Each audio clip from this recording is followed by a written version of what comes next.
Among the Hidden, Chapter 3 and 4 by Margaret Peterson Haddocks. Luke lay on his stomach on the floor and idly ran the toy train back and forth on the track. The train had belonged to Dad when he was a little boy, and his own father before him. Luke could remember a time when his greatest longing had been for Mark to outgrow the train so Luke could have it all to himself. But it wasn't what he wanted to play with today. There was a beautiful day unfolding outside, with fleecy clouds and a blue sky, and a mild breeze rustling the grass in the backyard. He hadn't left the house in a week now, and he could almost hear the outdoors calling to him. But now he was even allowed in the same room as an uncovered window. "Are you trying to be discovered?" Dad had bellowed at Luke just that morning, when he had held the shade a few inches back from the kitchen window and peeked out longingly. Luke jumped. He had been so busy thinking about running barefoot through the grass that he had half forgotten there was anyone or anything behind him in the house. "No one's out there," he said, glancing again to be sure. He's been trying not to look beyond the ragged edge of the backyard to the bulldozed mess of branches, trunks, leaves, and mud that had once been his beloved woods. "Yeah," said Dad. "Did it ever occur to you that if there is, they might see you before you see them?" He grabbed Luke by the arm and jerked him back a good 3 feet. Freed from Luke's grasp, the bottom of the shade banged against the windowsill. "You can't look out at all," Dad said. "I mean it. From now on, just stay away from the windows. And don't go into a room unless we've got the shades or curtains pulled." "But then I can't see anything," Luke protested. "Better that than to get turned in," Dad said. Dad sounded like he might feel sorry for Luke, but that only made things worse.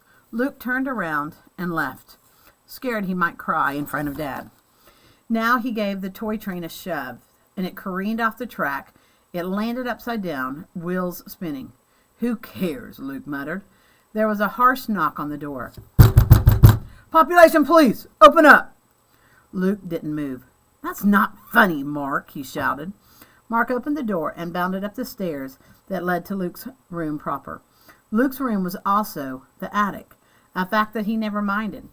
Mother long ago had shoved all the trunks and boxes as far as they could go under the eaves, leaving prime space for Luke's brass bed and a circular rag rug and books and toys. Luke had even heard Matthew and Mark grumble about Luke having the biggest room, but they had windows. "Scared you this time, didn't I?" Mark asked. "No," Luke said. Nothing would force him to admit that his heart had jumped. Mark had been playing the population police joke for years, always out of the reach of his parents' earshot. Usually Luke just ignored Mark, but now, with Dad acting so skittish, what would Luke have done if it really had been the population police? What would they do to him? "Matt and me, we've never told anyone about you," Mark said, suddenly serious. This was strange for him. "And you know Mother and Dad don't say anything. You're good at hiding. You're safe, you know." "I know," Luke muttered. Mark kicked the toy train Luke had crashed. "Still playing with baby toys," he said, as if to make up for slipping and being nice. Luke shrugged. Normally he wouldn't have wanted Mark to know he played with the train anymore, but today everything else was so bad that it didn't matter. "Did you come up here just to bug me?" Luke asked. Mark put on an offended look. "I thought you might want to play checkers," he said. Luke squinted. "Mother told you to, right?" he asked. "No." "You're lying," Luke said, not caring how nasty he sounded. "Well, if you're going to be that way, yeah, just leave me alone, okay?" Okay. Mark backed down the stairs. Jeez. Alone again, Luke felt a little sorry he had been so mean.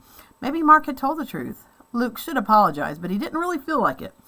Luke got up and started pacing his room. The squeak of the third board in from the stairs annoyed him. He hated having to duck under the rafters on the far side of his bed.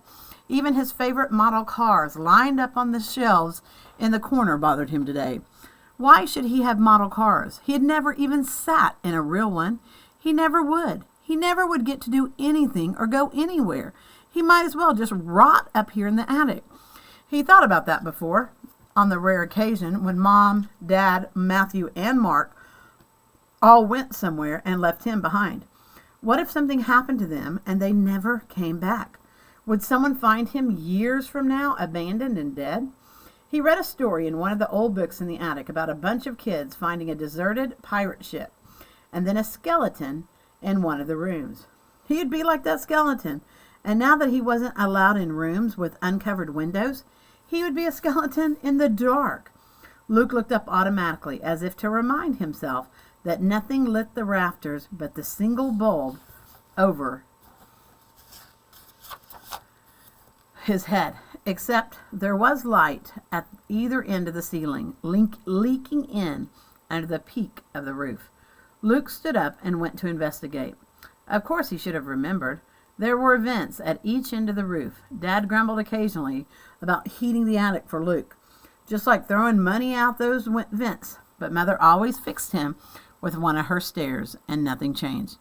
Now Luke climbed on top of one of the largest trunks and looked down through the vent. He could see out. He could see the strip of the road and the cornfield beyond, its leaves waving in the breeze. The vent slanted down and limited his view, but at least he was sure nobody would ever be able to see him.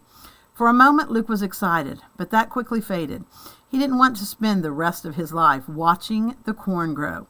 Without much hope, he stepped down from the trunk and went to the other end of the attic, the portion that faced the backyard. He had to slide boxes around and drag an old step stool from the opposite end of the attic, but finally his eyes were level with the back vent. The view was not of the backyard. It was too close, but of the former woods. He never realized it before, but the land there sloped away from his family house, so he had a clear view of acres and acres that once had been covered with trees. The land was abuzz with activity now. Huge yellow bulldozers shoved brush back from a rough road that had been traced out with gravel. Other vehicles Luke couldn't identify were digging holes for huge concrete pipes. Luke watched in fascination. He knew tractors and combines, of course, and had seen his dad's bush hog and manure spreader and gravity wagons up close in the barn, but these machines were different, designed for different jobs, and they were all operated by different people. Once, when Luke was younger, a tramp, meaning kind of a homeless person, had walked up to the house, and Luke only had time to hide under the sink in the mudroom before the man was in the house, begging for food. The door of the cabinet was cracked, so Luke had been able to peek out and see the man's patched trousers and holey shoes. He heard his whiny voice, "I ain't got no job, and I ain't et in 3 days. No, I can't do no farm work for my food. What do you think I am? I'm sick. I'm starving." Other than that tramp in pictures and books, Luke had never seen another human being besides his parents and Matthew and Mark. He never dreamed there was such variety. Many of the men running the bulldozers and shovel contraptions were stripped of their shirts, while others standing nearby even wore ties and coats. Some were fat and some were thin. Some were browned by the sun, and some were paler than Luke himself, who would never be tan again. They were all moving, shifting gears and lowering pipe, waving others into position, or at the very least, talking at full speed. All that activity made Luke dizzy. The pictures in books always showed people still. Overwhelmed, Luke closed his eyes, then opened them again for fear of missing something. Let me see if I skipped a page. I don't think I did. And then opened them again for fear of missing something. Luke? Reluctantly, Luke slid down from his step stool perch and scrambled over to recline innocently on his bed. "Come in," he called to his mother. She climbed the stairs heavily. "You okay?" Luke dangled his feet over the side of the bed. "Sure, I'm fine." Mother sat on the bed beside him and patted his leg. She swallowed hard. "It's not easy, the life you've got to live. I know you'd like to look outside. You'd like to go outside." "That's okay, Mother," Luke said. He could have told her then about the vents. He didn't see how anyone could object to him looking out there, but something stopped him. Would they take that away from him too? What if Mother told Dad and Dad said, No, that's too much a risk. I forbid it." Luke wouldn't be able to stand it. He kept silent. Mother ruffled his hair. "You're a trooper," she said. "I knew you would hold up all right." Luke leaned against his mother's arm, and she moved her arm around his shoulders and hugged him tight to her side. He felt a little guilty for keeping a secret, but mostly reassured, loved, and reassured. Then more to herself than to him, Mother added, and things could be worse. Somehow that wasn't comforting. Luke didn't know why, but he had a feeling what she really meant was that things were going to get worse. He snuggled tighter against Mother, hoping he was wrong. Chapter 4. Luke found out what Mother meant a few days later when he came down for breakfast. As usual, he opened the door from the back stairs to the kitchen only a crack. He could remember barely a handful of times in his entire life when someone had dropped by before breakfast, and each time Mother had managed to send Matthew or Mark up to warn Luke to stay out of sight. But he always checked. Today, he could see Dad and Matthew and Mark at the table, and knew from the sound of frying bacon that Mother must be at the stove. "Are the shades closed?" he called softly. Mother opened the door to the stairs. Luke started to step into the kitchen, but she put out her arm to keep him back. She handed him a plate full of scrambled eggs and bacon. "Luke, honey, can you sit on the bottom step there?" So he's got back stairs that he can come up and down without anyone seeing him. And he used to be able to sit at the table, but because of this developing neighborhood, now he can't even sit at the table anymore. They've got to keep him so hidden, and they're so scared of him being found out that he's now not even able to sit at the table. He has to sit on the stairs of the back stairway. "Luke, honey, can you eat sitting on the back step there?" "What?" Luke asked. Mother looked beseechingly over her shoulder. "Dad thinks, it's not safe anymore to have you in the kitchen. You can still eat with us and talk to us and all, but you'll be over here." She waved her hand toward the stairs behind Luke. Doesn't sound like Mom's real happy with this either. "But with the shades pulled," Luke started, "one of those workers asked me yesterday, 'Hey, farmer, you got air conditioning in that house of yours?' Dad said from the table. He didn't turn around. He didn't seem to want to look at Luke. "We keep the shades pulled. Hot days like today, people get suspicious. This way it's safer. I'm sorry." So they had their shades pulled so Luke could walk around. But the construction worker thought maybe they had air conditioning and that they were actually pulling the shades for that reason. "We keep the shades pulled. Hot day like today, people get suspicious. This way it's safer. I'm sorry."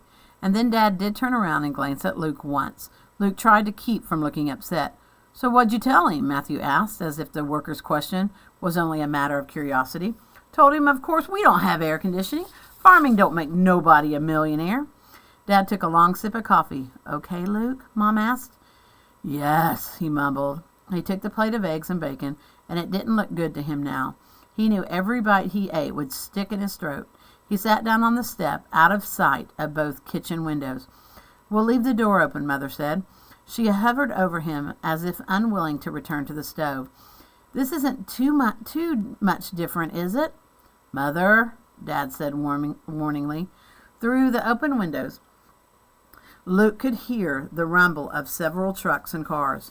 The workers had arrived for the day. He knew from watching through the vent the past few days that a caravan of vehicles came up the road like a parade.